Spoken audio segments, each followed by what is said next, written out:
आशय अगाध दुहु भक्त को, हरितोषण अतिशय कियो।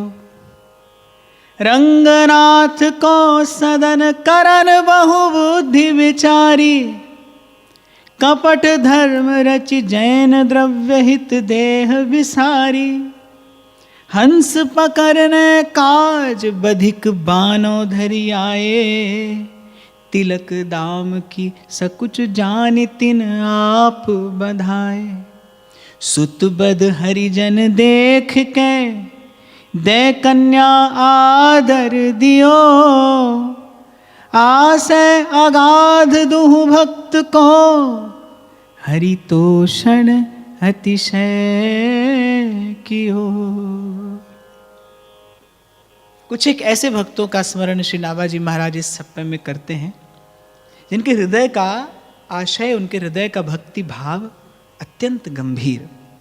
तो बड़े ध्यान से श्रवण करिए। प्रथम प्रसंग है, एक मामा है, एक भांजा है, दोनों भगवान के परम भक्त हैं। दक्षिण देश की घटना है। परम भागवत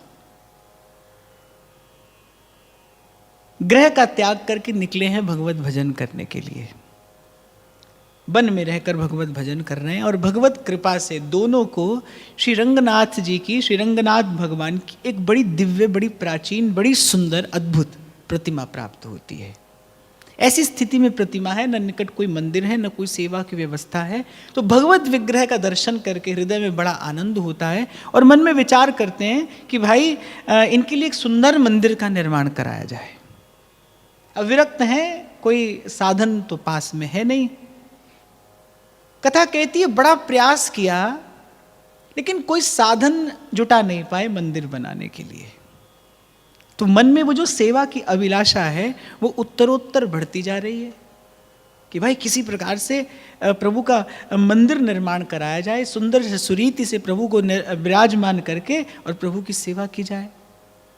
खूब प्रयास किया यत्र तत्र, लेकिन कोई बानक बना नहीं, कोई साधन मंदिर निर्माण के लिए जुटा नहीं पाए। निकट ही म्लेच्छों का कोई स्थान था। उनके उस स्थान में पारसमणि की एक प्रतिमा थी। दोनों ने मन में विचार किया कि किसी प्रकार से अगर ये प्रतिमा प्राप्त हो जाए हमको, ये पारसमणि की प्रतिमा है, ये प्रतिमा अगर प्राप्त हो जाए तो पर्याप्त धन राशि हम लोग एकत्रित कर सकते हैं और श्री ठाकुर जी का सुंदर श्री मंदिर निर्माण किया जा सकता है। अब उन्होंने युक्ति लगाई भाई किस प्रकार से इस प्रतिमा को प्राप्त किया जाए। अब वो प्रतिमा जो थी वो एक ऐसे स्थान में बनाकर रखी गई थी कि जैसे मंदिर होता है, मंदिर का शिखर होता है, ऐसे उस मंदिर का शिखर है, और उसमें बस इतना सा एक द्वार है कि कोई हाथ डालकर उसमें पूजा कर सकता है। बस ऐसा वो मंदिर का शिखर है, और उस शिखर के भीतर वो प्रतिमा है, और उस प्रतिमा में पुजारी जो है वो हाथ डालकर बस उस भगवत विग्रह की पूजा कर सकता है। उसके भीतर उतरने का, भीतर जाने का, प्रतिमा को प्राप्त करने का कोई मार्ग नहीं। अब दोनों ने विचार किया कि भाई भीतर इन लोगों के मध्य में रहकर रहस्य जानना चाहिए कि किस प्रकार ये प्रतिमा पधराई गई होगी। पधराई भी तो होगी प्रतिमा। अब वो तो उन्होंने सुरक्षा की दृष्टि से ऐसी व्यवस्था की थी ताकि कभी कोई इसे चुरा कर न ले जा सके। तो उन्होंने कहा कि भाई इन्हीं लोगों के मध्य में रहकर और विचार करना चाहिए, प्रयास करना चाहिए, युक्ति जाननी चाहिए कैसे ये प्रतिमा प्राप्त की जा सकती है, क्योंकि दोनों के हृदय में बस एक ही बात का हुलास है, किसी प्रकार श्री रंगनाथ भगवान का सुंदर मंदिर बने। जिस दिन जीवन का लक्ष्य शुद्ध हो जाता है ना, उसके बाद आप जो भी करें वो सेवा है। जैसे मान लीजिए एक स्थान निश्चित कर लिया जाता है कि इस स्थान पर मंदिर बनेगा। अब मंदिर तो भाई उसी दिन तैयार होता है जिस दिन देवता विराजमान हो जाता है, प्राण प्रतिष्ठा हो जाती है जिस दिन, मंदिर तो वो उसके बाद ही है। लेकिन स्थान नियत होते ही उस मंदिर के स्थान पर लगने वाली एक एक ईंट जो है वो सेवा है। ऐसे ही जिस दिन जीवन का लक्ष्य शुद्ध हो जाता है, निर्धारित हो जाता है, उसके बाद जहां जहां जाऊं तुम्हारी सेवा। तो उन दोनों के मन में तो एक ही भाव है भाई, उनका जीवन का लक्ष्य एक हो गया कि प्रभु का मंदिर बने और प्रभु मंदिर में विराजमान हो, सुंदर से प्रभु की सेवा हो। अब उसके लिए उनको जो करना पड़े वो सो करने को तत्पर हैं, तैयार हैं। अब वो म्लेच्छों का वो स्थान है, उनके पास वो प्रतिमा है, तो उन लोगों ने क्या किया, अपने वैष्णव वेश को छिपाकर और उन्हीं के संप्रदाय में दीक्षा ले ली। बहुत उनकी सेवा की, उनका विश्वास अर्जित कर लिया। और उन लोगों ने क्या किया, देखा कि भाई ये दो बड़े संसार से विरक्त हैं और खूब भाव से इन्होंने हमारी सेवा की है, तो उन लोगों ने इन्हीं मामा और भांजे को अपने मंदिर का पुजारी बना दिया। बस इसी दिन की प्रतीक्षा कर रहे थे। अब जब ये मंदिर के पुजारी हो गए तो इन्होंने इस रहस्य को जान लिया कि वो जो मंदिर का शिखर है उसको घुमाकर खोला जा सकता है। इसी प्रकार से इसकी संरचना की गई है, वो जो शिखर है उसको घुमाकर खोला जा सकता है, उसके भीतर जाया जा सकता है। बस एक दिन उचित अवसर पाकर और वो जो मामा थे वो उतर गए, शिखर को घुमाया, शिखर खुल गया, भीतर उतरे, उस प्रतिमा को उठाया। उनके हृदय में बड़ा आनंद है कि भाई हमारा तो कार्य सिद्ध हो गया।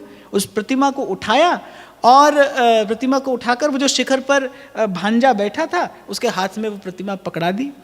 अब भाई भीतर तो उतर गए, लेकिन बाहर आते समय वो जो देह था, जो शरीर था उनका, वो शिखर में अटक गया। किसी भी प्रकार से बाहर निकल नहीं पा रहे थे। अच्छा, जब हृदय में आनंद होता है तो आनंद के मारे फूले जा रहे थे, तो बाहर निकलने में बड़ी कठिनाई हुई। अब भोर होने को थी, उनको लगा कि अगर भोर हो गई तो हम प्राणों से जाएंगे। प्राण जाने का भय नहीं है, लेकिन जो सेवा का संकल्प है वो अपूर्ण रह जाएगा। श्री ठाकुर जी का मंदिर निर्माण नहीं हो पाएगा। हमारे श्री राधा वल्लभ जी के मंदिर में बाबा रहते थे। उस समय तो भाई यहाँ पर ऐसी कोई व्यवस्था नहीं थी। वो नित्य श्री जमुना जी को पार करके जाते थे। पल्ली पार जो बन था वहाँ से पुष्प चुन चुन कर लाते थे और श्री जी के फूल बंगला की सेवा करते थे।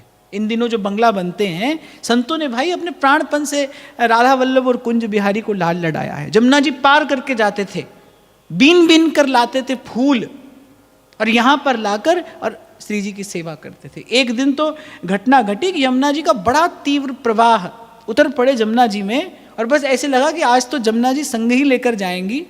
श्री जमुना जी से विनती किए कि आपकी धारा के बीच में ये शरीर छूटे, इससे बड़ा सौभाग्य हमारा और क्या हो सकता है। संत तो याचना करते हैं श्री यमुना जी का तट हो और सुंदर वंशीवट हो, और यहाँ आपकी धारा के बीच में हमारा ये देह छूट जाए, ये शरीर छूट जाए, इससे बड़ा सौभाग्य क्या होगा।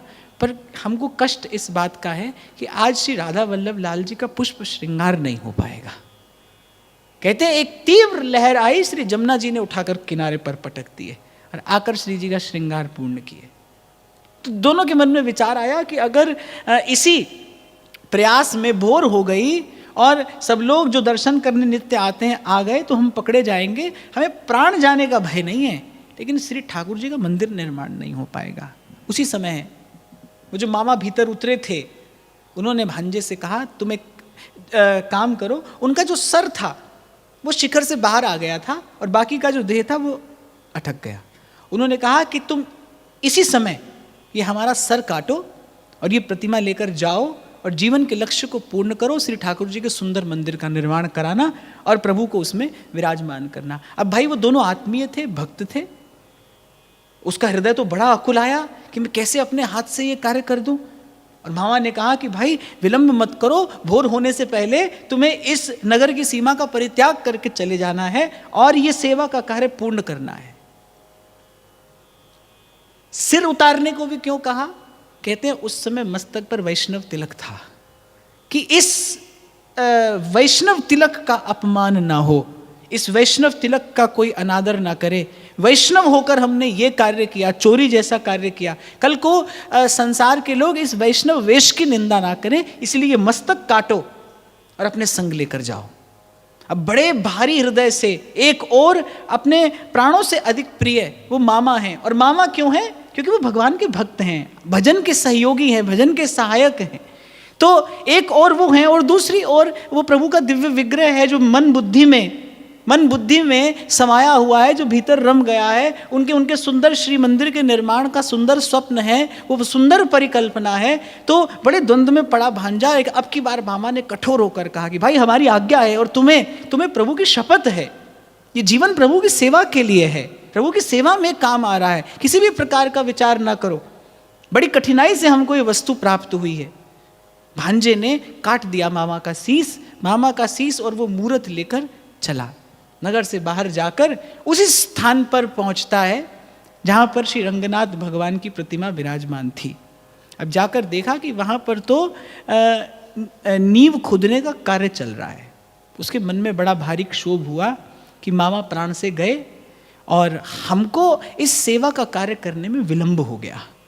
निश्चित रूप से किसी ने पहले ही आकर मंदिर का निर्माण कार्य आरंभ करा दिया है, हम प्रभु की सेवा नहीं कर पाए। बड़ा अपार कष्ट, प्राण जाने को हैं। और जैसे ही वो मूर्छित होकर गिरने लगे, देखा कि वही मामा हंसते मुस्कुराते आए, हृदय से लगा लिया और कहा कि जो हुआ उसे एक दुस्वप्न की भांति भूल जाओ, ऐसी ही प्रभु की आज्ञा है।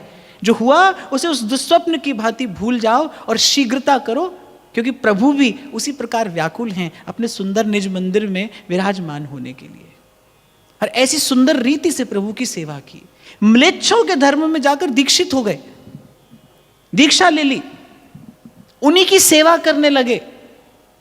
जिनके दर्शन की भी आज्ञा शास्त्र नहीं देता, उन्हीं की जाकर सेवा करने लगे। क्यों? केवल एक ही कारण था, लक्ष्य पवित्र है, उद्देश्य पवित्र है।